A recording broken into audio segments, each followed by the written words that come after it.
কুষ্টিয়ায় দায়িত্বরত traffic police সদস্যকে জুতাপেটা ও শারীরিকভাবে লাঞ্ছিত করার অভিযোগ উঠেছে। হেনস্থার এমন একটি ভিডিও সামাজিক যোগাযোগ মাধ্যমে ফেসবুকে ভাইরালও হয়েছে। এতে দেখা যায় প্রকাশ্যে এক ট্রাফিক পুলিশ সদস্যকে চড় থাপ্পড় মারতে থাকেন এক নারী। ধস্তাধস্তির ওই সময় নারীর সঙ্গে থাকা আরেক নারী লাঞ্ছিত দৃশ্যটি ভিডিও মোবাইলে ধারণ করেন। এক পর্যায়ে তিনিও ওই পুলিশ সদস্যকে মারতে থাকেন।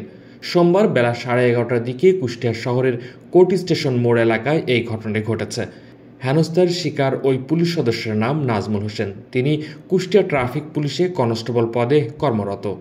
হেনস্থার শিকার নাজমুল হোসেন বলেন, সকালে রিকশায় করে ওই নারী তার ছেলেকে নিয়ে স্কুলে যাচ্ছিলেন। এমন সময় রেলগেট পড়ে গেলে আমাদের উপর চড়াও হন ওই নারী। এরপর বেলা 11:30টার দিকে স্কুল থেকে ফিরে এসে আচমকা তারা আমাকে মারধর করেন। পরে স্থানীয়রা আমাকে উদ্ধার করে পুলিশ লাইনে পৌঁছে দেন। বিষয়টি আমার ঊর্ধ্বতন কর্মকর্তারাও দেখেছেন। তবে এ ঘটনায় অভিযুক্ত ওই দুই নারী কে বা কারা এখনও তার পরিচয় শনাক্ত হয়নি।